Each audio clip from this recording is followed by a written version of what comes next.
I found the paper folded so small it looked like nothing. A scrap. The kind of thing you tuck into a pocket and forget. But I had not forgotten it. Not really, because I had been carrying it for 37 years without ever knowing I held it. My name is Harriet Winslow. I am 76 years old. I have lived in the same blue house on North Garden Terrace in Bellingham, Washington, for nearly 4 decades. I know the sound this house makes when the temperature drops. I know which floorboard creaks outside the bathroom. I know the way morning light comes through the kitchen window in October, gold and thin and honest. I thought I knew everything about this house. I thought I knew everyone who lived inside it. I was wrong about that. I was wrong in a way that still costs me sleep. This story is not a news report. It is not a case file. It is not a dramatic recreation of something from a headline. It is a story inspired by the kind of silence that grows inside families when love and fear get tangled together for too long. Some of what I am about to tell you will feel familiar. That is because it is. More families carry this kind of quiet than anyone admits at Sunday dinners or holiday tables. I am telling it because somebody listening tonight may recognize the shape of it, and I would rather they hear it from a grandmother who made mistakes than learn it only after someone they love has already run out of patience. So, the paper.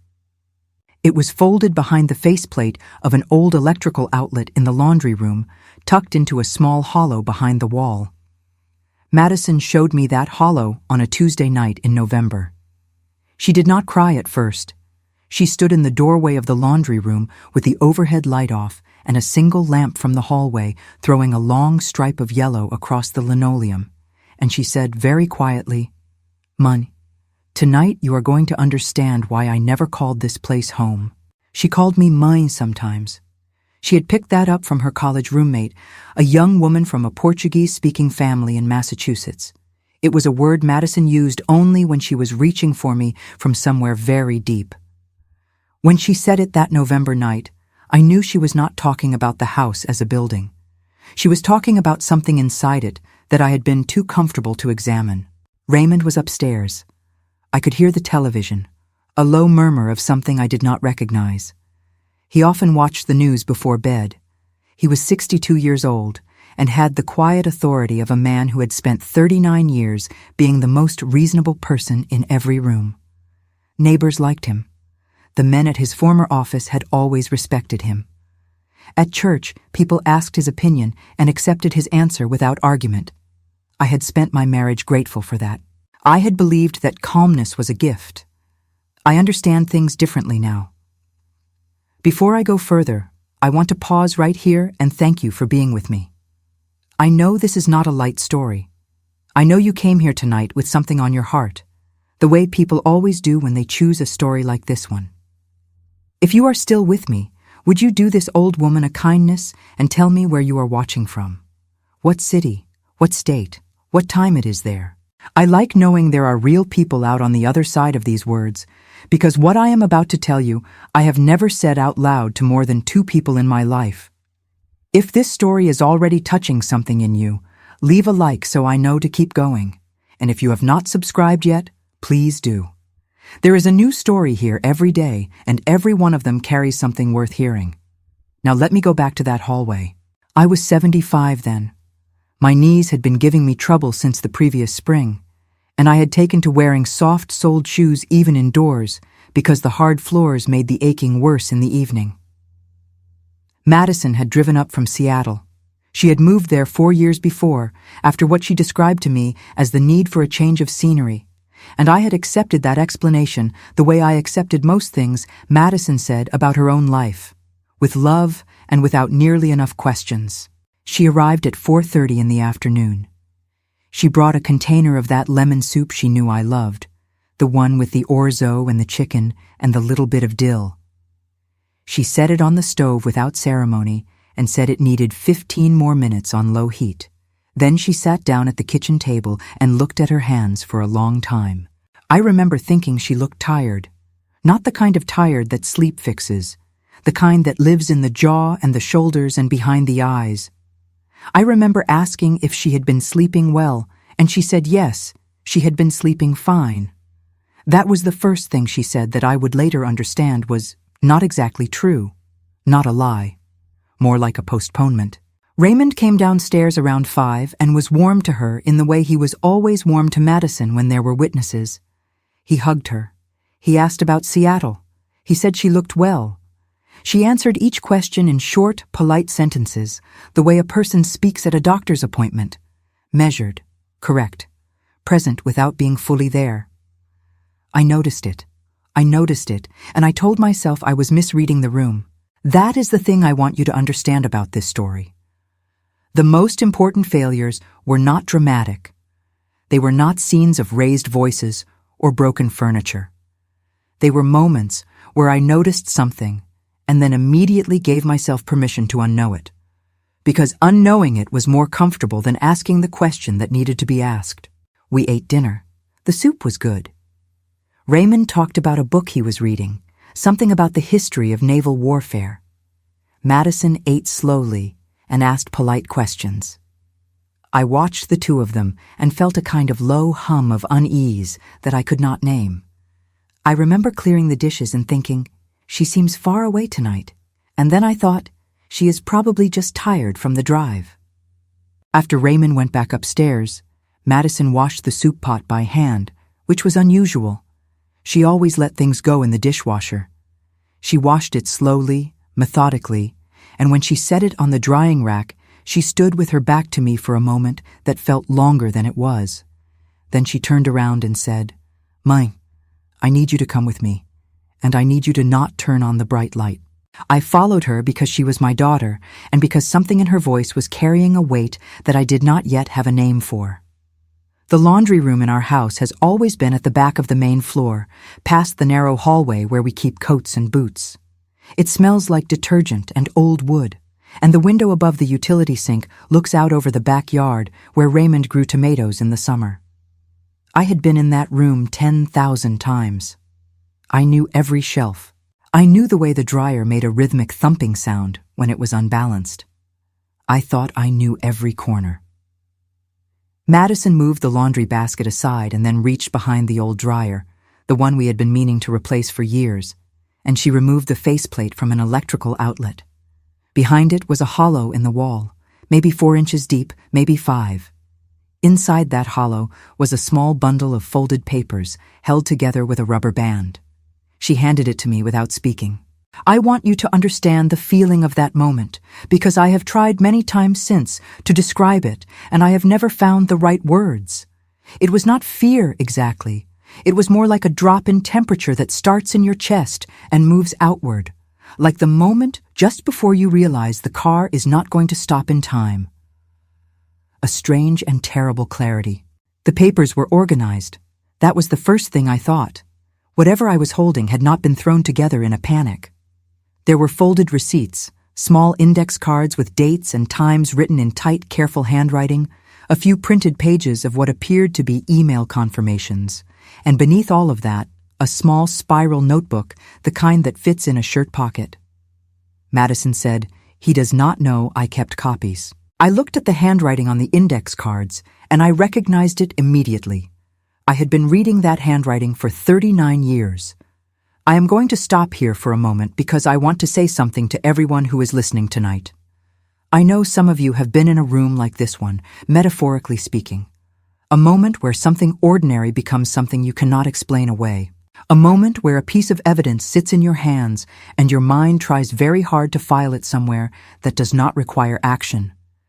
If you have ever stood at that crossroads and chosen the easier road, I am not here to judge you. I made that choice many times before that Tuesday night. What I'm here to tell you is what I learned about what those choices cost. Because the cost was not paid by me. Madison sat down on the edge of the laundry basket. She did not look at me while I read. She looked at the window, at the dark yard outside, at a place somewhere between the glass and whatever memory she was sitting with. The index cards were dated, in some cases going back more than 12 years. They recorded things like, Madison called the apartment at 11:40 in the morning, spoke to no one, a question mark at the end. Or, Madison told Harriet she was visiting a friend in Olympia, cross-referenced with a fuel receipt and a note that said, "Departure time inconsistent with stated destination." Or, Madison withdrew money from account, amount, and reference number and date, all written in columns as precise as a ledger. I am not using the word control lightly. I am using it because it is the only word that fits what I was reading.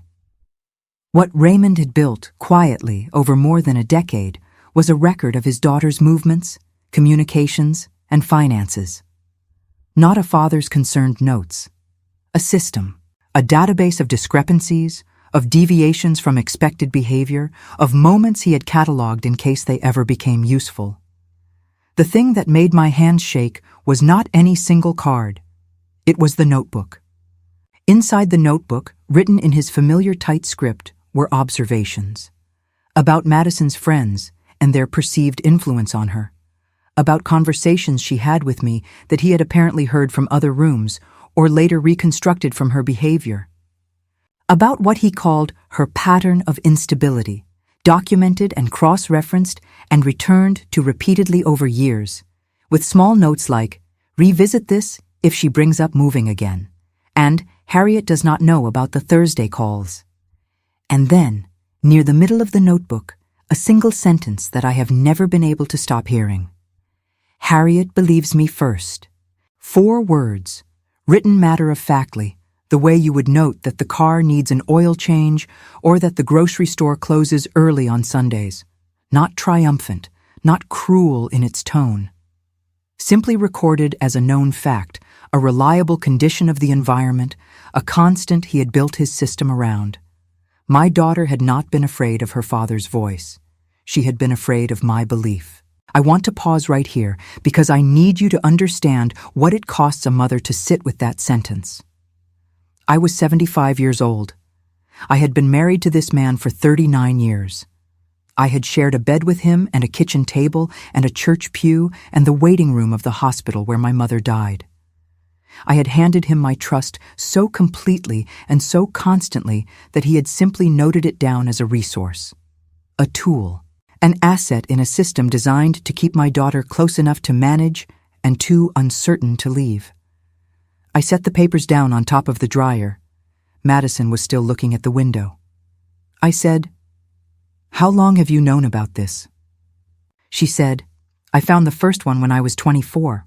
I was helping with the plumbing repair, and the contractor needed to move the dryer, and I saw the outlet, and I thought it was just a storage thing. People put things in odd places. And then I read the card on top, and I recognized my own name." She would have been 24 years old. That was 9 years before that night. 9 years she had been carrying this knowledge, checking whether the hollow was still there, adding her own copies for safekeeping, trying to understand what she had found and what it meant and what I would do if she told me. What I would do if she told me. She had run that calculation for 9 years. She had weighed the probability that I would believe her against the probability that I would protect the version of Raymond I had always known. She had decided, 9 years in a row, that the weight came out wrong. Harriet believes me first.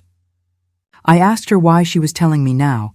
She said, "Because he has started making comments about my lease, about whether it makes financial sense for me to keep living in Seattle. He brought it up at Thanksgiving last year, and again in the spring, and again last month on the phone. He keeps saying he worries about me being so far away." She did not need to explain further. The notebook had explained it for her. The system Raymond had built was a system for keeping someone close. And the distance between Bellingham and Seattle was apparently beginning to register as a problem that required managing. I stood in that laundry room for what might have been 10 minutes. I did not go upstairs. I did not call out to Raymond. I listened to the television murmuring from somewhere above me, and I held the notebook, and I tried to find the moment, somewhere in 39 years, where I had looked at this man and seen something that should have told me to ask harder questions. I could not find it. That was the most honest and most terrible answer. He had never given me a reason to look. He had been too careful for that. What I know now, and what I want to share with every person listening tonight, is that a family can look completely ordinary and still contain a kind of silence that is not peace. It is possible for a person to love their spouse, to be genuinely kind in public, to attend church and make dinner and help with the dishes, and still maintain a private system of control so gradual and so invisible that even the people closest to them do not see the shape of it until someone finally holds the evidence in the light. I am not a psychologist. I am not a counselor. I am a 76-year-old woman from Bellingham, Washington, who spent too many years being grateful for calmness and not enough years asking what the calmness was protecting. But I know what I read in that notebook, and I know what my daughter's face looked like when she finally handed it to me. She looked like someone who had just set down something too heavy to carry alone and was waiting, very quietly, to find out if the person in front of her was strong enough to help hold it. I want to ask you something before I go further. If someone you loved handed you evidence of something you had believed was impossible, how long do you think it would take you to trust what you were seeing? Not the smart answer, the honest one. Because I thought, all my life, that I was the kind of woman who would act immediately. That night taught me something different about myself. It taught me that certainty is the last thing to arrive, even when the evidence is in your hands. If this question is sitting with you, tell me in the comments. Tell me where you are watching from. Tell me what time it is. And if you have not subscribed yet, please do. I have more of this story to tell, and the part that comes next is the part that changed how I understand 39 years of my own life. Let me go back to the laundry room. Let me tell you what I did next. I did not wake Raymond. I want to be clear about that. I want to be clear because the question of what I should have done in that moment is one I have turned over many times since, and I do not think there is a clean answer. What I did was ask Madison to sit with me in the kitchen, and I made tea, and I asked her to start from the beginning. Not the beginning of the notebook, the beginning of what she remembered. She was 33 years old. She had been carrying this for 9 years. And what she gave me that night was not a list of incidents. It was a texture. A feeling that had been woven into her childhood and her young adulthood and her attempts to build a life that felt like hers.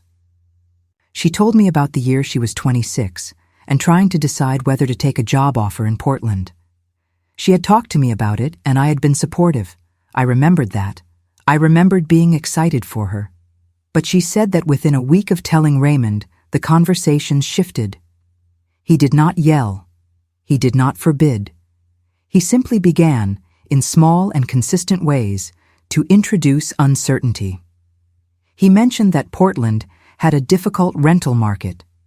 He raised questions about the company she would be working for. He said gently that he worried about her being so far from her support system. He said it in front of me, and I remember nodding because it sounded like fatherly concern, and I was grateful he was paying attention. Madison did not take the job. She told me about the year she was 28 and began seeing a therapist. She had mentioned it to me in passing, and I had been glad. I thought it was healthy. But the therapist's name and contact information appeared on one of the index cards in the hollow. She had apparently mentioned the name once at a family dinner, and Raymond had written it down. She told me about a college friend, a woman named Priya, whom she had been close to since her early 20s, and who had, over the course of several years, simply stopped being a regular presence. Madison said that every time Priya's name came up at home, Raymond had something small and careful to say, nothing accusatory, just a note about her character or a question about her judgment, or a gentle suggestion that some friendships become less healthy as people grow. He said it the way you say things that sound like wisdom when they are actually erosion. Priya was on an index card too. I sat across from my daughter in my kitchen at 11:30 at night with 2 cups of tea going cold between us, and I tried to count the number of times I'd been in a room when Raymond said something like that. Something that sounded reasonable. Something I had received and filed and repeated to myself later as evidence that he was a thoughtful man. The count was too high to finish. I want to say something to every parent who is listening tonight. I want to say it plainly, the way a friend would say it, not the way a lecture sounds. We teach our children, or we try to speak up when something is wrong. We tell them that we are safe, that our love is a place they can bring the hard things. But sometimes, and I say this as someone who failed at it, The way we live inside our own certainties makes us a less safe place than we know. If we have already decided that a person is trustworthy, we sometimes make it very difficult for someone else to trust us with the information that questions that certainty. My daughter knew that I loved her. She also knew that I loved Raymond's version of events. And for 9 years, she chose not to compete with that love because she was not sure she would win. That is the sentence that lives in me now. She was not sure she would win. I am not telling you this to make you distrust the people you love. I am telling you this because sometimes love needs to be a question before it can be an answer. Sometimes the most loving thing we can do is hold our certainties a little more loosely so that the people who need to reach us have enough room to get through. If that is landing with you tonight, I hope you will write something in the comments. Tell me if you have ever been on Madison's side of that equation. Tell me if you have ever been on mine. This is a story, but the feelings inside it are real, and I would be honored to know that someone somewhere is sitting with them honestly. There is more to tell. The night in the laundry room was not the end. It was closer to the beginning of the real work. And that work, the reckoning and the repair and the very long process of understanding what had happened inside a house that looked perfectly ordinary from the outside, that is what I will carry us through next. Before I go, I want to tell you one more thing about that night. When Madison and I finally stopped talking, it was close to 1 a.m. The house was completely quiet. Raymond was asleep, or appeared to be. I walked Madison to the guest room, and I stood in the doorway, and I looked at her for a moment. She was 33 years old, and she looked exhausted in a way that no amount of sleep in my guest room was going to fix. She looked like someone who had been carrying something alone for a very long time, and had finally, at great cost to her own sense of safety, put it down in a room with her mother. I said, "I believe you." She looked at me for a long moment, and then she said, very quietly, "I know you do. I needed to hear it anyway." I closed the door softly and stood in the hallway and listened to the house. The floorboard outside the bathroom, the low sound of Raymond breathing 2 floors above me, the hum of the refrigerator in the kitchen, all the sounds I knew. And for the first time in 39 years, I was not sure what they were telling me. I did not sleep that night. I have not always been a good sleeper. My mother used to say that worrying was a Winslow family tradition, that we came into the world already making lists of what could go wrong. I had spent my life learning to quiet that part of myself enough to rest. Raymond had always said I needed to stop overthinking. He said it fondly, with a kind of patient affection, the way you would say it to a child who was afraid of the dark. He said it often enough that I had begun to hear it as self-correction, as a reminder that my instincts were something to be managed rather than trusted. I am telling you that now because it matters. I want you to understand what 39 years of being gently redirected away from your own perceptions does to the precision of your inner compass. I lay in the dark, and I listened to Raymond sleep, and I thought about the notebook. Harriet believes me first. I have been a church-going woman for most of my adult life. I grew up in a Presbyterian household in Spokane, Washington, the second of 4 children, and faith was as ordinary a part of our daily routine as oatmeal and homework. My mother read scripture at breakfast. My father led grace with his eyes shut and his hands flat on the table. I was baptized at 11 and married at 37, late by the standards of my generation, and I went into that marriage with a belief in covenant that I did not examine nearly carefully enough. I do not blame my faith for what happened. I want to be clear about that. What I blame is the version of faith that I had quietly allowed to become something else entirely. Something that looked like trust, but functioned more like deference. Something that confused keeping the peace with keeping the truth. Raymond Winslow was a deacon at our church for 11 years. People in the congregation used the word reliable when they described him. They said he was the kind of man you called when something needed handling. He showed up. He followed through. He remembered the names of your grandchildren and asked after your mother's health and brought casseroles when people had surgery. He was genuinely kind in those moments. I want to be honest about that too. The complexity of what I have come to understand about him is not resolved by turning him into a simple villain. And this story does not have room for simple villains. The man I am describing was also capable of warmth, of generosity, of moments of real tenderness. That is precisely what made The Notebook so disorienting. It was not the product of someone I had never known. It was the product of someone I had shared my entire adult life with. By the time the light outside my bedroom window went from black to gray, I had made a decision. I was not going to confront Raymond that morning, not yet. I needed to understand more before I acted, and I needed to make sure that whatever I did would be useful to Madison and not just satisfying to me. That is something I want to say clearly, because I think it is one of the most important things this story has to teach. When we discover that someone we love has been harmed or even just quietly managed in ways they never consented to, the first instinct is often to respond to our own pain, to confront the person who caused it in a way that relieves our shock and our grief and our anger. But what the vulnerable person needs is not usually our dramatic response to their situation. What they need is our careful, patient, informed action. Those are different things. And learning the difference costs something. I let Raymond leave for his morning walk without saying a word. I watched him from the kitchen window. He walked the same route every morning, 3 miles around the neighborhood, always in the same gray jacket, always with his hands in his pockets, always home by 8:15 for breakfast. The ordinariness of it hit me differently that morning. I had always found that routine comforting. That morning it looked like something else. It looked like a man who had no reason to believe that anything in his world had changed. Madison came downstairs at 7:30. She was dressed, and her hair was pulled back, and she was carrying her car keys, which told me she was thinking about leaving. I said, "Sit down, please, I made eggs." She sat down. We ate without talking for a while. I refilled her coffee.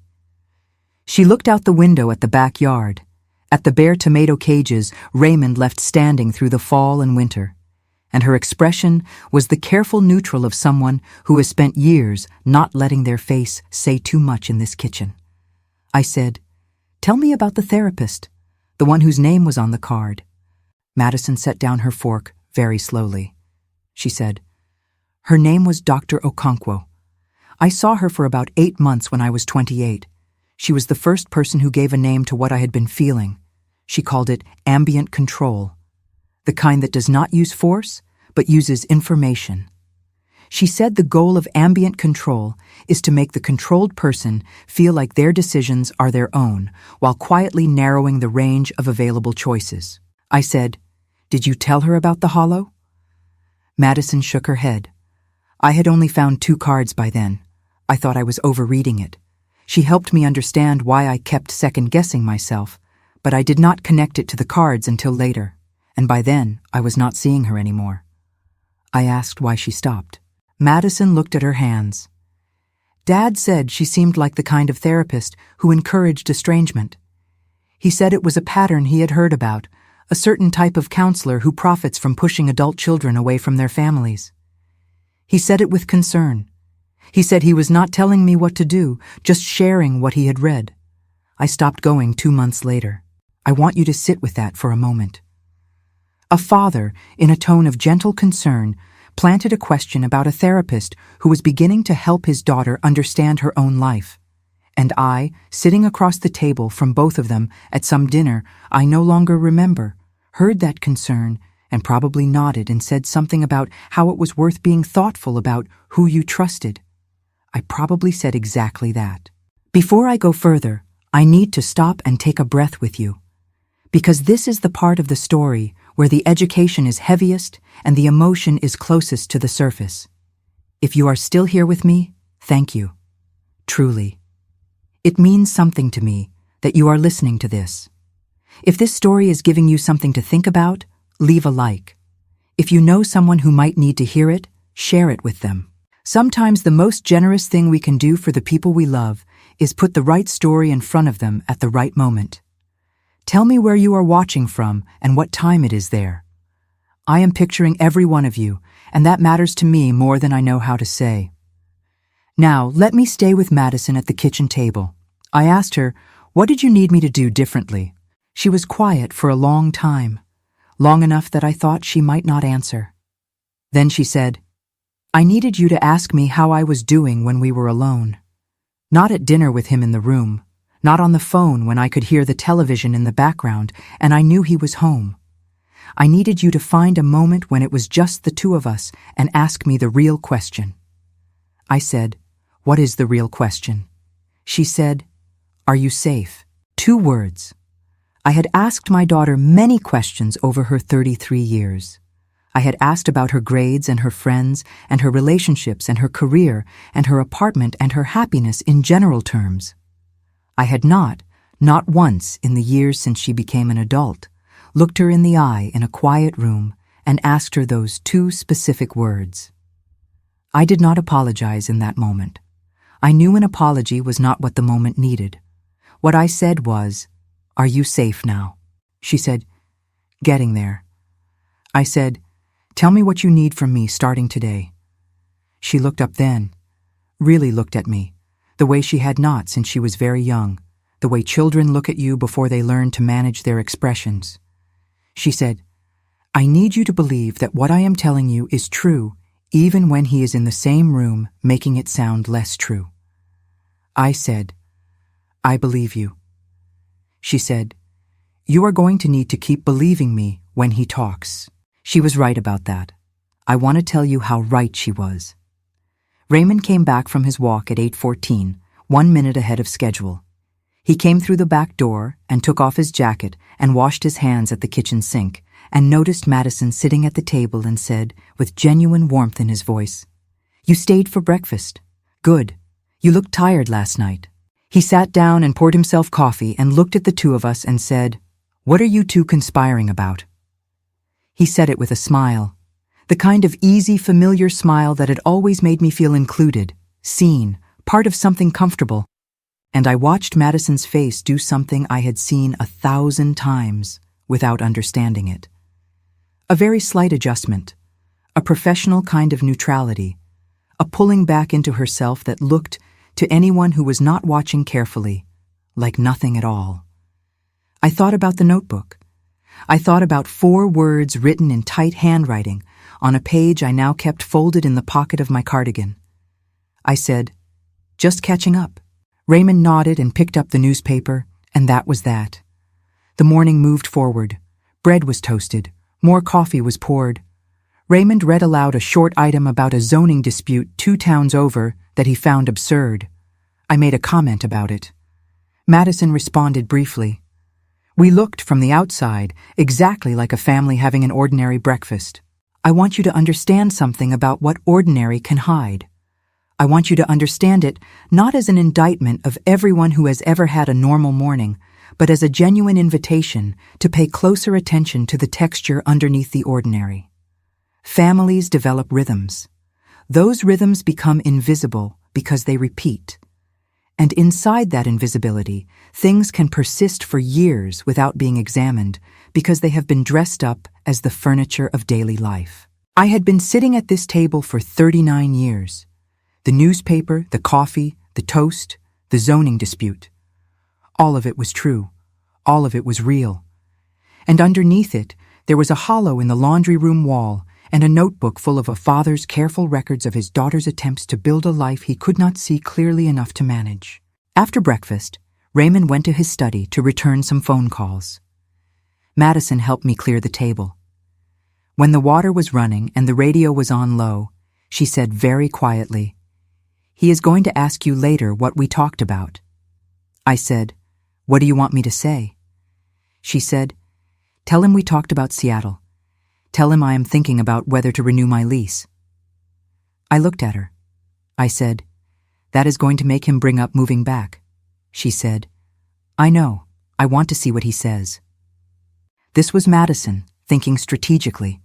This was a woman who had spent 9 years learning to read a system, and who was now, for the first time, doing something with what she had learned. I want to tell you that in that moment, I felt something shift in how I understood my daughter. Not because she had changed, because I was finally paying the right kind of attention. I need to take a moment here and tell you something that is both a reflection and a practical observation, the kind of thing I wish I had heard when I was younger and still building the assumptions I would later have to dismantle. In families, the person who sounds the most reasonable in any given conversation has a structural advantage that has nothing to do with being correct. If one person in a family has spent years shaping the context in which conversations happen, deciding which concerns get named and which ones get quietly redirected, deciding who gets the benefit of the doubt and in what situations, that person can appear to be the voice of reason simply because the framework they are operating in has been designed to confirm them. I am not saying this to frighten anyone. I am saying it because the antidote is not distrust. The antidote is a specific kind of attention. It is asking questions when you already think you know the answer. It is noticing when someone adjusts their posture before a particular person enters the room. It is paying attention to who speaks less freely in whose company. It is sitting alone with someone you love and asking the real question: are you safe? I want to tell you about the first time Madison tried to tell me something. Not directly. She was 25 years old, visiting for Christmas, and we were wrapping gifts in the living room on the afternoon before Raymond came home from his firm's holiday party. She had been quieter than usual that week, and I had been attributing it to a difficult year at work. We were wrapping a gift for Raymond, actually, a leather portfolio he had mentioned wanting, and Madison said, without looking up from the ribbon, "My, do you ever feel like Dad keeps track of things?" I said, "What do you mean?" She said, "Like he files things away, conversations, things you say, things I say, and then he uses them later." I said, "He has a good memory. He always has." She tied off the ribbon. She said, "Yeah, that is probably it." And that was the end of the conversation. I went to the kitchen to check on the pie, and she stayed with the gifts. And when Raymond came home an hour later, she hugged him at the door and said the party sounded fun, and I opened a bottle of wine, and we had Christmas Eve dinner, and everything was fine. That conversation took place 8 years before the night in the laundry room. 8 years. And I want you to understand that Madison had not been vague. She had not been cryptic. She had handed me, in plain language, an observation that was entirely accurate, and I had redirected it in the space of one sentence with the word memory. I did not do that to protect Raymond. I did not even do it consciously. I did it because it was the path of least resistance in a world I had arranged to be as frictionless as possible. I did it because I did not want Christmas Eve to become something harder than Christmas Eve.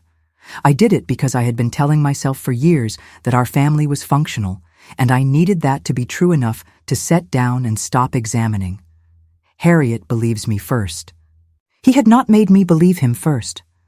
I had simply given him that position as a default, the way you give someone a key to your house when you have decided you trust them, without ever imagining that the key might be used in ways you did not intend. By late morning, Raymond had emerged from his study and suggested we all go to lunch at a place downtown that Madison liked. She said yes. I said yes. We rode in Raymond's car. He drove the way he always drove, carefully, with the radio on a classical station, commenting occasionally on other drivers or the weather or a building that was being renovated on 4th Street. Madison sat in the back seat and looked out the window and answered his questions in complete, careful sentences. At lunch, Raymond asked Madison about a colleague she had mentioned the previous summer, a woman from her department at work. Madison said they were still friendly. Raymond said he hoped she was choosing her professional relationships carefully, that sometimes ambitious people in competitive environments could mistake connection for alliance. He said it while unfolding his napkin. He said it in a voice that sounded like concern. I watched Madison's face. Plate glass, neutral. I thought about Priya, whose name was on an index card. I thought about Dr. Okonkwo, whose practice had been gently discredited over a dinner I could no longer reconstruct from memory. I thought about the Portland job that was never taken. I watched Raymond cut his salmon into very precise sections, and I thought, how many lunches were there? How many car rides? How many napkins unfolded and comments made in the voice of concern? How many times did I sit across this table and receive those comments as wisdom and relay them back to myself later as evidence that Raymond paid attention? I want to take a breath with you here. I want to ask you something real. Is there someone in your life who you have always given the benefit of the doubt to, automatically, the way you breathe? And is there someone else in your life, maybe someone younger, maybe someone who seems more uncertain or more emotional, who has tried to tell you something about that person that you filed under overthinking? I am not asking you to become suspicious of everyone you love. I am asking you to sit with the question long enough to be honest with yourself about the answer. If you have been on Madison's side of that equation, I hope you will write the word "listen" in the comments. Because somebody tonight needs to know that being dismissed is not the end of the story. It is only the beginning of how long it takes for the truth to find the right moment. Tell me where you are watching from. Tell me what time it is there. If this story is giving you something, leave a like. Subscribe if you want to sit with me tomorrow, because there is another story here every day, and every one of them is told with the same intention as this one. I have so much more to tell you about what happened in the weeks that followed that lunch. About the conversation Raymond had with me 3 days after Madison drove back to Seattle that taught me just how thoroughly he had understood the mechanics of my trust. About the moment I picked up my phone and called my daughter and asked her, for the first time in 33 years, the real question. And about what she said when I asked it. But that part of the story belongs to the next block, so stay with me. Because the weight of this story is not in the discovery. The discovery was only the beginning.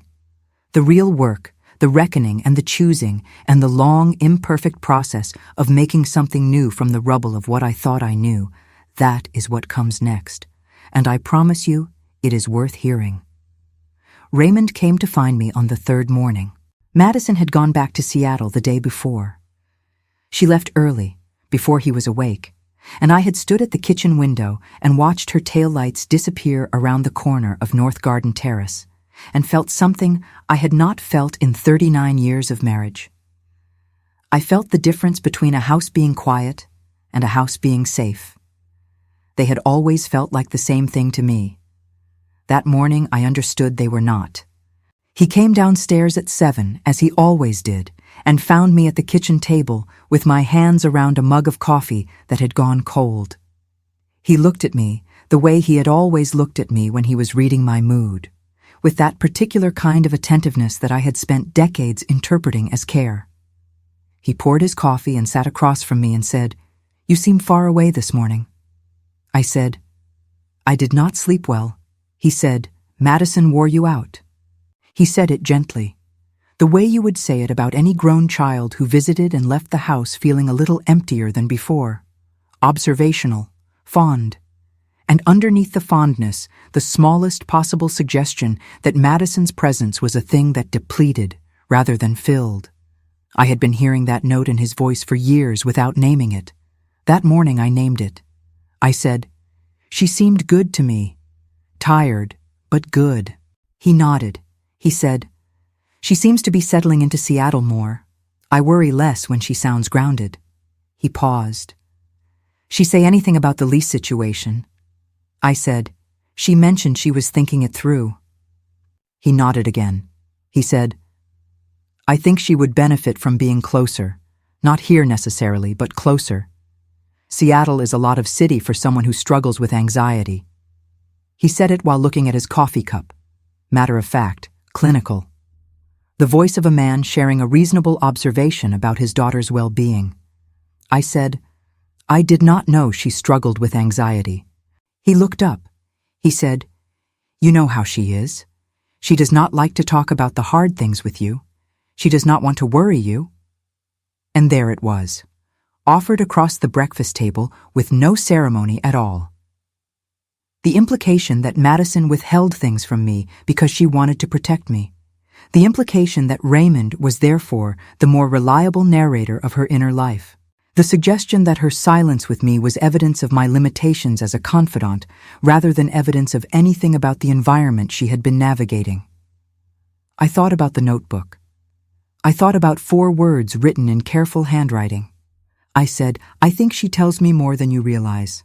Raymond looked at me for a moment. It was a very brief moment, the length of a breath, and then his expression resettled into its usual warmth, and he said, "That is good. That is good to hear." He picked up the newspaper. I sat across from him, and I felt, for the first time in 39 years, the full weight of my own position in this house. I had been the variable he calculated around, the constant he documented as reliable, the person whose trust he had not cultivated through deception so much as through the slow and patient management of what I was offered to see. He had not lied to me constantly. That is not how it worked. He had told me true things selectively. He had framed true things carefully.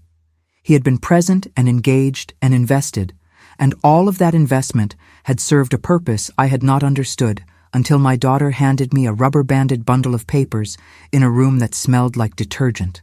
I want to stop here and be careful about something, because I think it is important for the integrity of this story and for anyone listening who may be sitting with something similar. I am not saying that every calm person is dangerous. I am not saying that every organized person has a system. I am not saying that concern for a family member's location or finances is always control. Context matters enormously. The difference between care and control is consent. It is whether the person being attended to knows they are being attended to and has agreed to it. It is whether the information gathered is used to support or to manage. It is whether the person who is being watched feels freer or less free as a result. Madison had felt less free. She had felt less free for years, and she had carried the weight of that feeling alone because the architecture of our family made it very difficult to put down. I need to tell you about the week that followed Raymond's breakfast comment, because that week is where I made the first real decision of this story. Not a dramatic decision, not a confrontation, a quiet one, the kind that costs more than it looks like from the outside. I called Madison on a Thursday afternoon, while Raymond was at a lunch with a former colleague.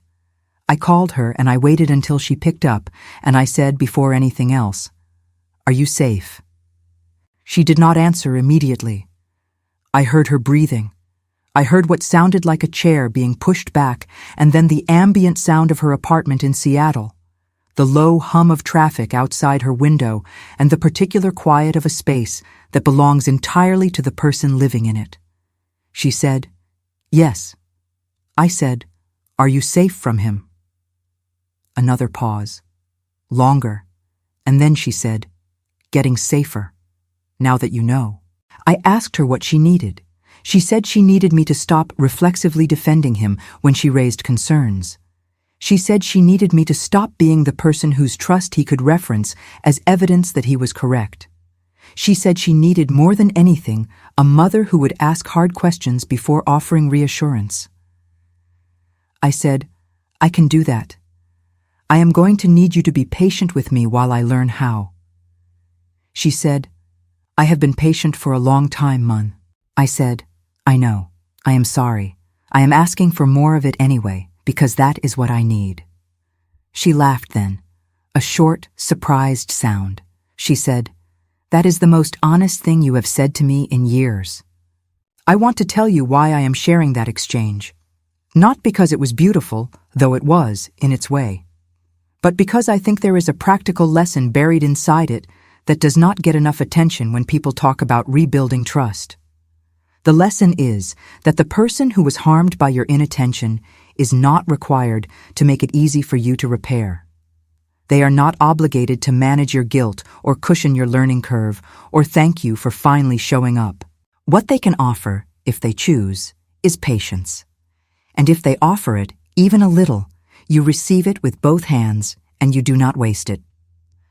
Madison offered me patience. I tried to be worthy of it. I want to pause here because what comes next required me to do something I had never done in 39 years of marriage, and I want you to understand the weight of it. If you are still with me, tell me where you are tonight. What city? What time? Leave a like if this story is sitting with you in a real way. Subscribe if you want to hear what I did and what it cost, and whether it worked. There is a new story here every day, and tomorrow is another one. But right now I want to finish telling you about the week that changed the inside of my life. I began writing things down. Not evidence, not a legal record. Simply observations, noted on a small yellow legal pad I kept in the drawer of my bedside table. I wrote dates and times in words, the way my mother had always made notes, and I described what I heard and what I saw and what was said in front of me. I was not building a case. I was building attention. I was training myself to notice what I had been letting pass through me like water through a screen. I noticed that Raymond referred to Madison's therapist, unprompted, twice in 1 week. Once in a conversation with me, and once on the phone with his brother, to whom he described Madison as having gone through a phase of intensive therapy that had left her somewhat unmoored.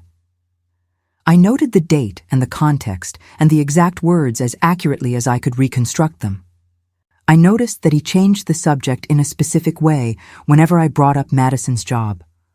Not dramatically, just a pivot so smooth and natural that I had never registered it as a pivot before. He would acknowledge what I said and then introduce an adjacent topic that was slightly more urgent, and within 2 sentences we would be talking about something else entirely.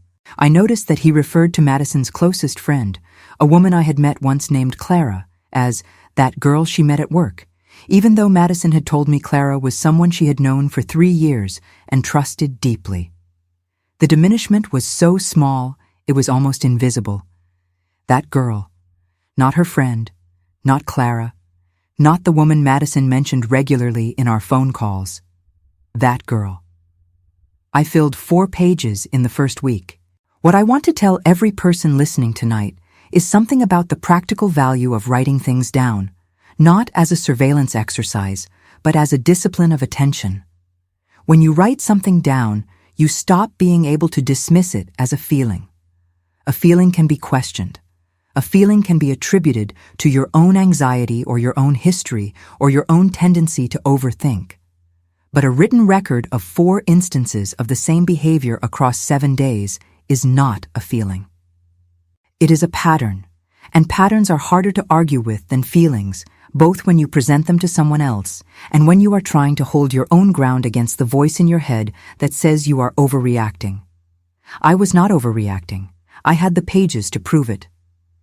About 2 weeks after Madison went back to Seattle, I did something that required more courage than I expected it to. I called the pastor of our church, a woman named Reverend Alicia Torres, who had come to our congregation 3 years before from a church in Portland, and whom I admired for her directness. I called her, and I asked if I could meet with her privately, outside of any official pastoral session, just the 2 of us, woman to woman. She said yes, and we met for coffee at a place on Samish Way that Raymond had never set foot in because he found it too loud. I told her some of what I had found, not everything, enough. Reverend Torres listened without interrupting, which in my experience is a rarer gift than it sounds. When I finished, she asked me 2 questions. The first was, "Is your daughter safe right now?" I said I believed she was, that she was in Seattle and had her own space and her own life, and we were in communication. Reverend Torres nodded and asked the second question. She said, "What do you need to understand better before you decide what to do next?" That question was the most useful question anyone asked me in the entire first month after that November night. Not what are you going to do? Not have you talked to a lawyer? Not have you confronted him? But what do you need to understand better before you decide? I said, I need to understand how long this has been happening and whether there are things I am still not seeing. She said, then that is where you start. I went home and I called Madison again, and I asked her if she would be willing to tell me, over time, as much as she felt comfortable sharing, about the full span of what she remembered. Not to build a case, not to plan a confrontation, just to understand. She said yes. We began talking on the phone every Thursday afternoon, the standing window when Raymond was reliably out of the house, and over the following weeks she told me things I will carry for the rest of my life. She told me about the time she was 29 and had been offered a promotion that would have required occasional travel. She had told Raymond about it, and he had listened carefully and said he thought it sounded promising. And then, over the next several days, he had mentioned at least 3 times that she had seemed unusually stressed lately, that he was worried about her overextending herself, that sometimes the most ambitious choice was not the wisest one. He had not told her not to take the promotion.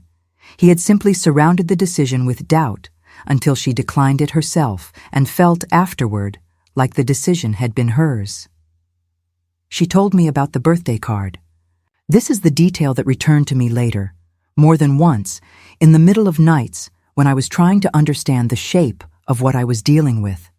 Madison turned 31 on a July afternoon 3 years before that November night, and her college friend Priya had sent her a card with a long handwritten note inside.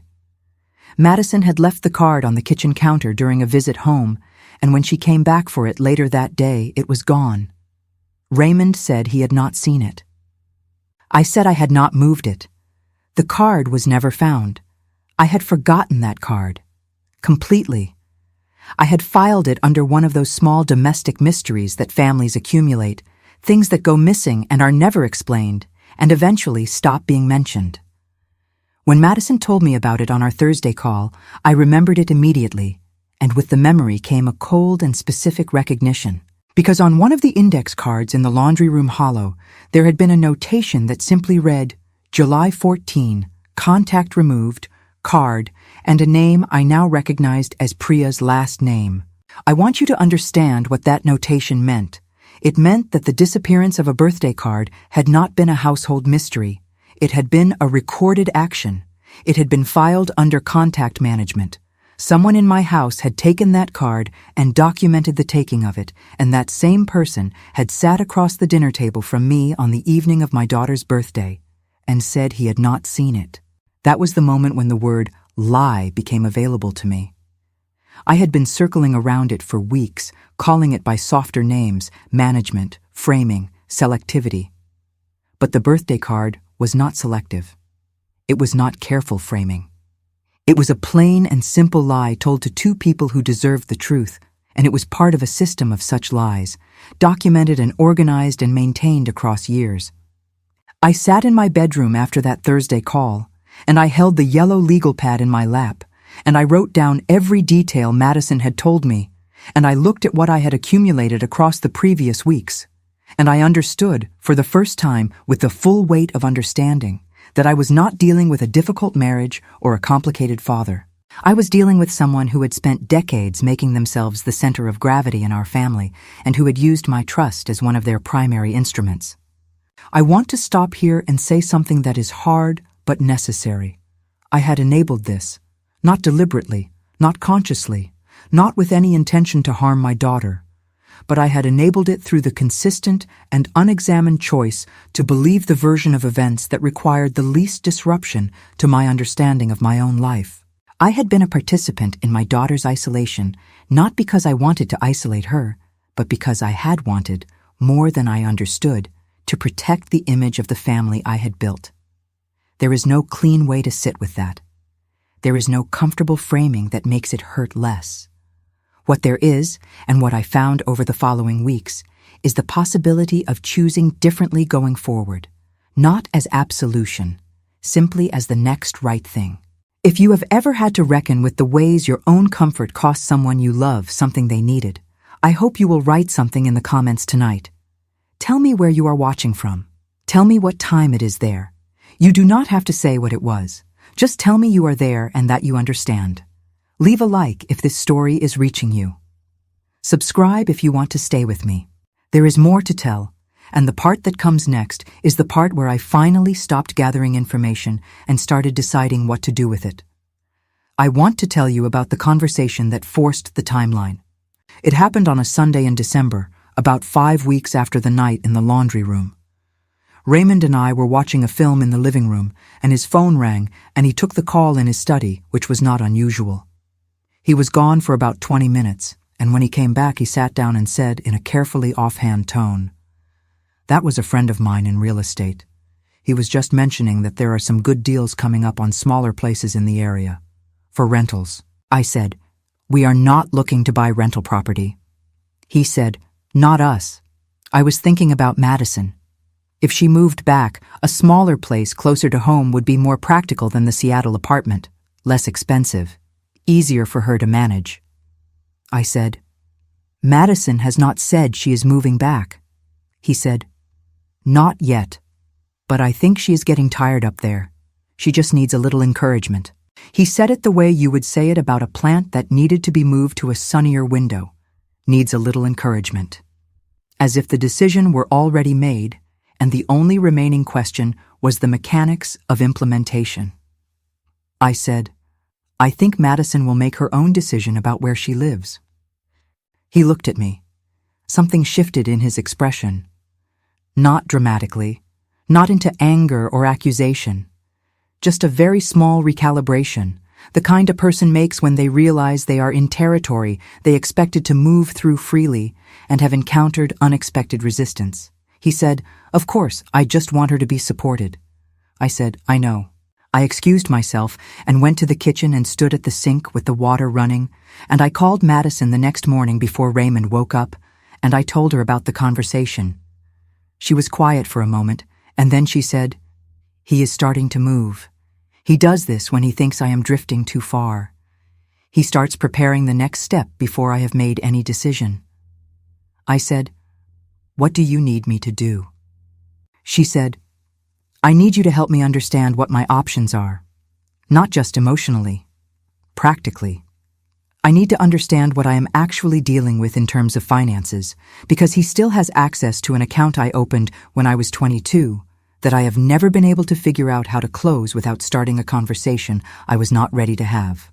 This was new information, an account I had not known about. Access that Madison had not known how to revoke without triggering exactly the kind of concerned, rational, concerned father response that had always resulted in Madison retreating rather than advancing. I said, "Tell me everything about that account." And she did. What I want to say here, and I want to say it clearly, as someone who is not a financial professional and who is not offering financial advice, but is simply sharing what I learned as a mother, is that financial access can be one of the quietest forms of tether. Not always intentional, not always malicious, but access to someone's financial life is access to their movements, their decisions, their relationships, and their sense of freedom in a very practical way. If you are a young adult and there is someone in your life who has access to your accounts that you did not deliberately grant and cannot easily revoke, that is worth looking into carefully with the help of someone qualified, a bank employee, a financial advisor, or if necessary, a legal professional. Madison contacted her bank the following week.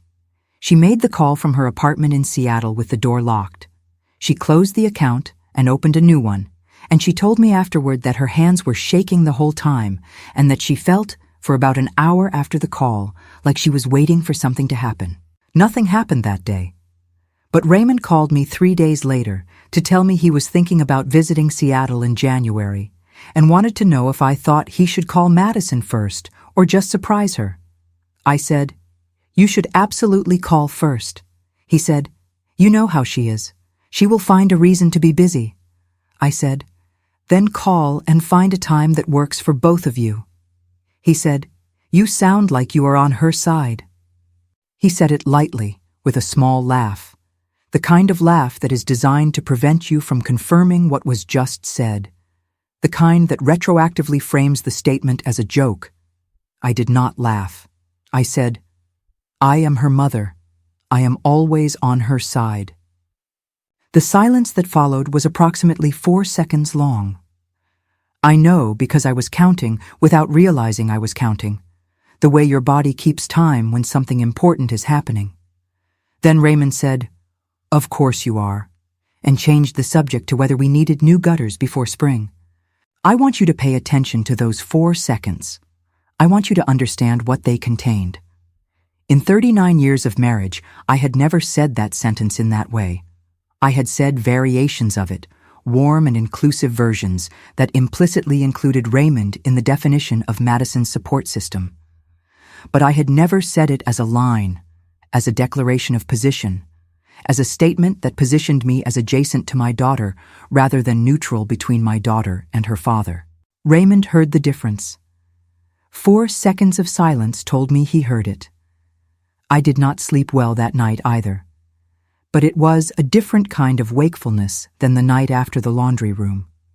That night I had lain awake with shock and grief and the disorienting vertigo of a world that had rearranged itself without warning. This night I was awake because I had made a choice, and I knew the choice had been registered, and I was sitting with the understanding that things were going to change in my house, and I was not entirely certain what that change would look like. What I was certain of was that the change was necessary, and that certainty, fragile and quiet as it was new. It was mine, and no one in my house had put it there except me. I want to stop here and take a breath with you, because this is the part of the story where I began to understand that courage for someone my age does not always look the way the movies show it. It does not arrive in a burst of righteous energy with clear purpose and immediate results. It arrives the way morning does in November in Bellingham, slowly, uncertainly, through low gray cloud, with no guarantee of what the rest of the day will bring. But it arrives, and that arrival is everything. If you know what I mean by that, leave a like. Tell me where you are watching from and what time it is there. If someone you love needs to hear that it is not too late to start paying attention, share this story with them. Subscribe if you want to stay with me through the next part, because what comes next is the part where the system that had been operating quietly for decades finally met someone who was no longer willing to be a component of it. And that meeting, quiet as it was in many ways, was the most important conversation I have had in the last decade of my life. I want to tell you about the night everything came into the open. It was a Saturday in late January. Madison had driven up from Seattle, and this time the visit was planned in advance, with Raymond aware she was coming. That was a deliberate choice we had made together, Madison and I, over our Thursday calls. We did not want secrecy. Secrecy was the environment that had allowed the system to operate. We wanted daylight. She arrived at 2 in the afternoon. She brought the lemon soup again. I think she brought it because it was the soup she had brought the first time, the night she showed me the hollow, and she wanted the continuity of that. A kind of courage carried in a familiar container. Raymond greeted her at the door. He was warm, he was present, he asked about the drive, he carried her bag inside. I watched his face very carefully, not searching for guilt, just watching, paying the kind of attention I had trained myself to pay over the previous 2 months. We had agreed that we would have a conversation that afternoon. Not a confrontation. A conversation. I want to be precise about that distinction because I think it mattered enormously to how the day unfolded. A confrontation positions one person as the accuser and another as the accused, and it tends to produce defense rather than truth. A conversation is an opening. It is an invitation into honesty that may or may not be accepted, but it changes the nature of the room regardless. Reverend Torres had helped me understand that distinction. I had met with her twice more after our first coffee, and she had said something in our last meeting that I wrote down in my yellow legal pad and have returned to many times since. She said, "You cannot make someone accountable. You can only make accountability possible and then let them choose whether to step into it." I had also spoken, during those weeks, with a counselor at a family services organization in Bellingham. I want to be clear that I am not naming that organization because I cannot verify what services they currently offer or whether they are still operating in the same capacity. What I can tell you is that I went there on a Tuesday morning and spoke with a woman who worked with older adults and family systems, and she helped me understand several things that I had not been able to name on my own. She helped me understand the difference between monitoring and control in family relationships. She said that in healthy family relationships, attention is offered and the recipient can decline it without consequence. In controlling relationships, attention is taken, and the refusal of it carries a cost. Madison had been paying that cost for years in the currency of self-doubt, in the narrowing of her choices, in the steady erosion of her certainty about her own perceptions. She helped me understand that Raymond had likely never experienced his behavior as harmful, that the psychology of ambient control often coexists with genuine feeling, that a person can believe they love someone and simultaneously manage that person in ways that prevent them from being free. This did not excuse what he had done. It helped me understand how to talk about it without collapsing into either rage or pity. She also told me something very practical that I want to share with every person listening tonight. She said that in conversations like the one I was preparing to have, the most important thing to bring was specificity. Not general accusation, not emotional recitation, specific observations, specific dates, specific documented behaviors. Because specificity is harder to reframe as misunderstanding than general feeling is. I had 2 months of yellow legal pad notes. I had the index cards that Madison had permitted me to photograph with my telephone before returning to the Hollow. I had the notebook, or rather, photographs of its most significant pages. I had the details Madison had shared across our Thursday calls, written down immediately after each conversation while they were still precise in my memory. I was as prepared as someone who loves a person can be for a conversation that had the potential to change everything. Madison and I sat at the kitchen table that Saturday afternoon while Raymond was in the backyard checking the dormant garden. We had about 15 minutes, and we used them to confirm the shape of what we were going to say and how we were going to stay grounded if the conversation became difficult. Madison said she wanted to lead with the account, the bank account, not the notebook, not the index cards, not the years of documented behavior, just the account. One specific and verifiable and undeniable fact. I said, "Are you ready?" She said, "I have been ready for 9 years. I was just waiting for you to be ready too." I am going to stop here and be honest with you about what that sentence did to me. It did not wound me the way it might have wound me at the beginning of this story, before I had had 2 months to sit with what I had failed to do. It landed with a kind of sorrowful accuracy that I accepted because it was true and because Madison said it without cruelty, only with the particular frankness of someone who has finally stopped editing themselves for an audience. She was right. She had been ready. I had been the variable that needed to change. Raymond came inside at 3:15. He washed his hands and made himself a cup of coffee and came to the table and sat down and said, "So, what are we talking about?" He said it with easy familiarity, the tone of a man settling into a comfortable chair in a room he had always owned. Madison said, "I want to talk about the account at Cascadia." Raymond said, "What account?" Madison said the account number. She said the date it was opened. She said that she had spoken to the bank and confirmed that he had been listed as an authorized party on the account without her knowledge and had accessed it on 17 separate occasions over the past 4 years. Raymond was quiet for a moment. Then he said, "I was listed when you were in college. I helped you set it up. I forgot I was still on it." Madison said, "The most recent access was 6 weeks ago." Another pause, shorter. He said, "I may have checked on it when I was concerned about whether you were managing okay up there." Madison said, "You checked on it without telling me." He said, "I am your father. I check on things. That is not a crime." And this is where I want you to pay very close attention, because what happened next was the moment I had been preparing for without fully knowing I was preparing for it. Raymond looked at me, the way he had always looked at me in moments of family tension. The look that said, "Help me make this reasonable again." The look that meant, "Harriet believes me first."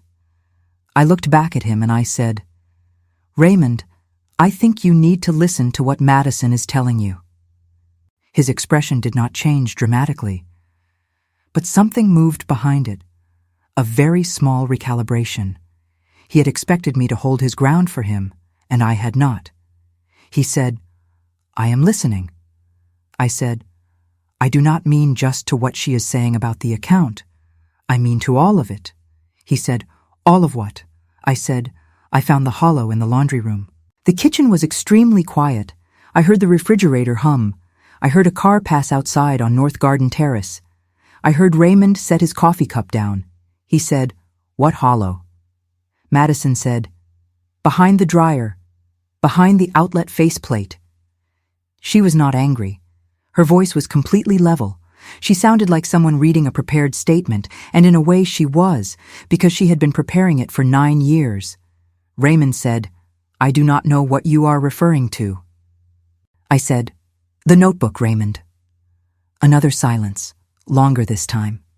He looked from me to Madison and back to me, and I watched the system process the new information. I watched him calculate the angles. I watched him look for the version of this conversation in which he was still the most reasonable person in the room. He said, "I kept notes. That is not a crime either. I was worried about you. I was trying to track whether you were stable, whether you were making good decisions." Madison said, "You documented my therapist." He said, "I was concerned about the therapist." She said, "You documented Priya." He said, "I had concerns about her influence on you." She said, "You took my birthday card." The silence after that was different from the others. It was not a calculating silence. It was the silence of something running out of road. He said, "You cannot prove that." I said, "It is documented, the date and the action, in your own handwriting." He looked at me for a long time. And I want to tell you what I saw in that look, because I have thought about it many times since. I did not see guilt, exactly. I saw something more complicated than guilt. I saw the expression of a person who has spent decades operating inside a system of their own design, and is now, for the first time, sitting outside it, seeing it from the position of someone being examined rather than someone doing the examining. He said, "I was protecting my family," Madison said, very quietly. "From what?" He did not answer. I want to stop here with you for a moment, because what I am about to tell you happened in the hours and days that followed that conversation, and it is the most practically important part of this story for anyone who may be facing something similar. If you are still here with me, leave a like. Tell me where you are watching from and what time it is there. Tell me if you have ever sat at a table where the truth was finally in the room.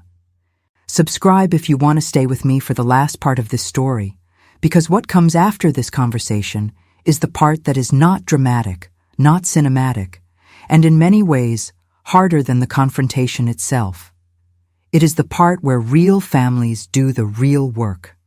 There is a new story here every day, and I am grateful every time someone stays. In the days that followed, Raymond did not transform. I want to be clear about that because I think it is important. He did not collapse into remorse and immediate accountability. He retreated. He became formal and careful, and he spoke to both Madison and me with a kind of deliberate evenness that was its own form of management, just a different version of it. He did not deny the notebook again. He also did not fully acknowledge what it meant. He used phrases like, "I was acting from a place of concern," and "I can see this was not received well," and I think we all need to step back and look at this from a place of calm. I had heard those phrases before. I now heard them differently. What I did in those days was something that required me to reach outside myself and outside my marriage in a way I had never done before. I called Madison's counselor, the therapist she had returned to in Seattle after our November conversation, and I asked, with Madison's explicit permission, whether she would speak with me briefly about how I could be most useful to my daughter during this time. The counselor spoke with me for 20 minutes and gave me 3 specific things to focus on. First, believe consistently. Not just when it was easy. Not just when the evidence was in front of me. Even when Raymond presented his calm alternative version of events, my job was to hold what I knew. Second, let Madison lead the pace. The timeline of what happened next, what was addressed, and when and how needed to be guided by Madison's sense of safety and readiness, not by my urgency or my grief or my need to reach resolution. Third, take care of myself, not as a luxury, as a practical necessity. I was 75 years old, and I had just had the architecture of my marriage dismantled in the space of a November night. I needed support too. The counselor said, "You cannot be a reliable witness for your daughter if you are drowning." I wrote all 3 of those things in my yellow legal pad, and I looked at them every morning for weeks. I also, during those weeks, spoke with an attorney. I want to be clear that I am not a lawyer, that the specifics of any legal situation depend entirely on the details and the jurisdiction and the people involved, and that nothing I say about my own experience should be taken as legal guidance for anyone else. What I will say is that speaking with someone qualified about my options helped me stop feeling like I was navigating without a map. I went once, alone, without telling Raymond, and I asked questions, and I listened, and I left with a clearer sense of what was possible. The account was closed permanently. Raymond acknowledged, in writing, at the request of Madison's attorney, that he would not seek access to any of her financial accounts. That acknowledgement was not a dramatic legal victory. It was a practical step, one step among many, and it mattered because it was documented and specific and real. Raymond and I began seeing a marriage counselor in February. I want to be honest about how that began. It began because I asked him to go, and he agreed in a way that suggested he believed the counselor would confirm his version of events. The counselor, a retired professor named Dr. Wallace Park, who had practiced for 30 years and who was referred to me by Reverend Torres, did not confirm anyone's version of events. What he did, session by session, was ask questions that required Raymond to sit with answers that had no comfortable resolution. The process was slow. It was uncomfortable in ways I had not anticipated. It required me to examine not only what Raymond had done, but what I had allowed and what I had preferred not to see. Dr. Park had a phrase he returned to several times across those early sessions. He said, "In a long marriage, avoidance is often an act of mutual agreement." He was not excusing Raymond. He was refusing to let me be entirely a victim of a system I had also, in my way, maintained. I want to be honest about that too, because this story is not useful if it only confirms that some people are villains and some people are innocent. The more honest version is that families are systems, and systems require participation from everyone inside them. And understanding your own participation is the most difficult and most necessary part of any real repair. I am not sure Raymond has fully understood his. I will come back to that. What I am sure of is this. My daughter came back to Bellingham for Easter that year, and she sat at the kitchen table, and she ate the soup, and she said, in the middle of a conversation about something entirely ordinary, "You know what is different about being here now?" I said I did not know. She said, "I can hear myself think. 4 words, different 4 words than the ones in the notebook. But I have thought about them just as often." I heard myself think. Inside a house she had grown up in. Inside a kitchen she had eaten 1,000 meals in. For the first time, she could hear herself think. That was the measure of what had changed. Not a dramatic reversal. Not a cinematic resolution. Just a young woman at her mother's table with enough quiet inside herself to notice her own thoughts. I want to tell you what that meant to me. Because I had spent 2 months asking myself what I had cost my daughter with my years of comfortable certainty. And I had been looking for the measure of that cost in large gestures, in apologies and conversations and structural changes. But the measure turned out to be much smaller and much more profound than any of those things. It was a Tuesday afternoon in April. It was my kitchen. It was the particular gold light that comes through the window when the angle is right. And my daughter, sitting across from me, could hear herself think. I want to take one more breath with you before the final part of this story.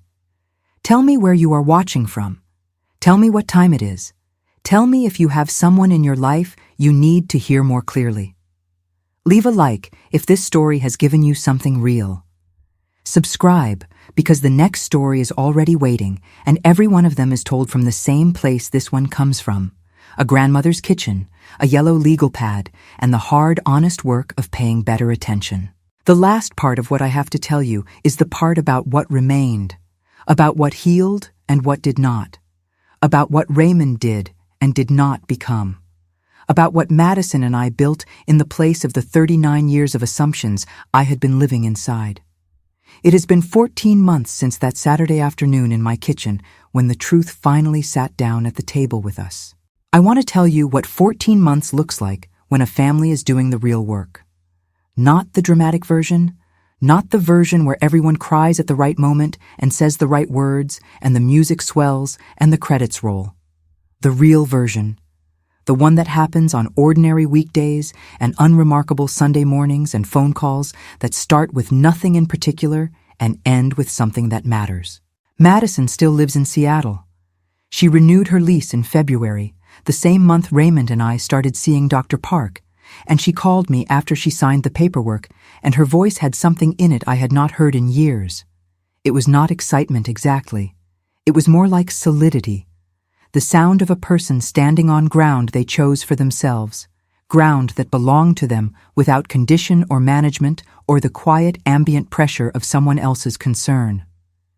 I said, "How does it feel?" She said, "Like mine." I wrote that in my yellow legal pad, not as evidence, as a record of something worth keeping. The house on North Garden Terrace is the same house it has always been. The blue paint on the siding, the kitchen window that faces the backyard, the laundry room with its smell of detergent and old wood. I have not moved anything. I have not renovated. What has changed is not the structure of the house, but the way I move through it. I am more awake in it now. I notice more. I ask more questions of what I see and hear and feel, not with suspicion, but with the specific attentiveness of a person who has learned what inattention costs. Raymond and I continued with Dr. Park through the spring and into the summer. 18 sessions in total, spread across 7 months. I want to tell you what those sessions gave me and what they did not give me, because I think honesty about that is more useful than a tidy summary. What they gave me was language, a vocabulary for things I had felt but not named, a framework for understanding the difference between care and control, between concern and management, between a relationship that supports growth and one that quietly contains it.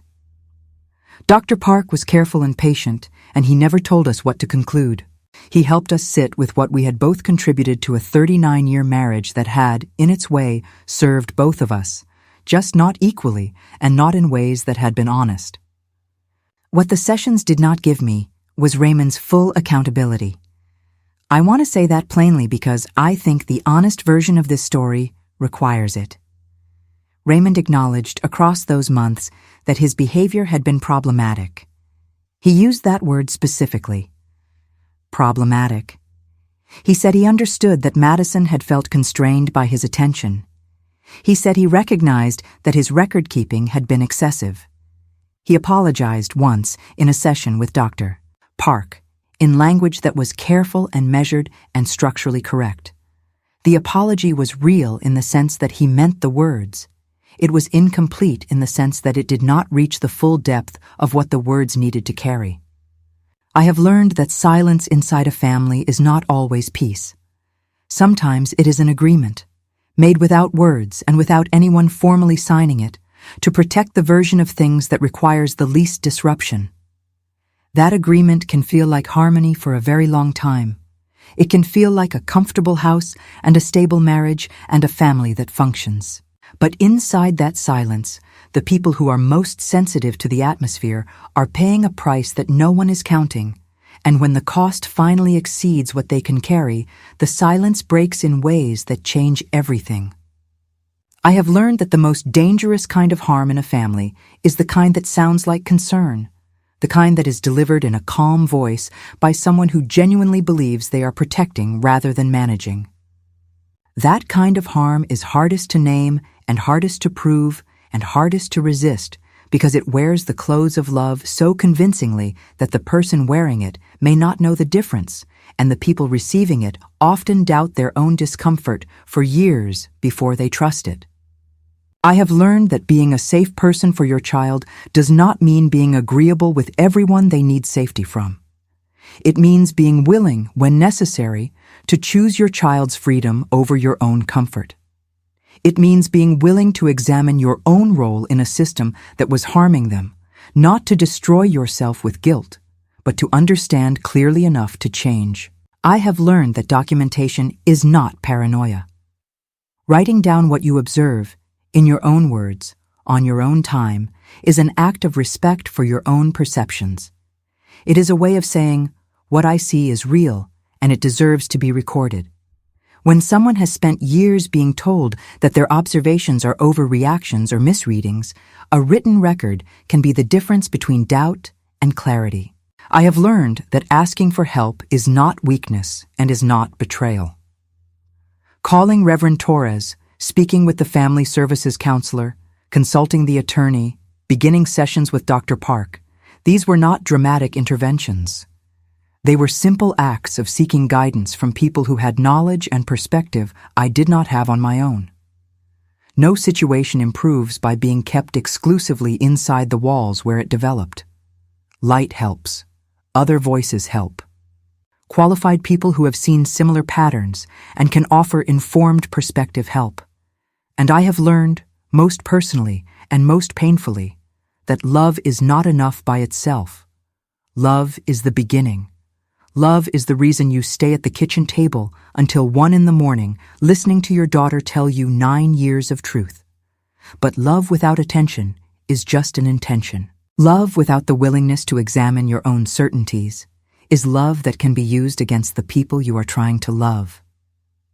Love has to be accompanied by the practice of real seeing, of asking hard questions, of resisting the comfort of already knowing, of choosing truth even when truth is inconvenient and disorienting and arrives at 75 years old to dismantle something you built across 39 years of a life.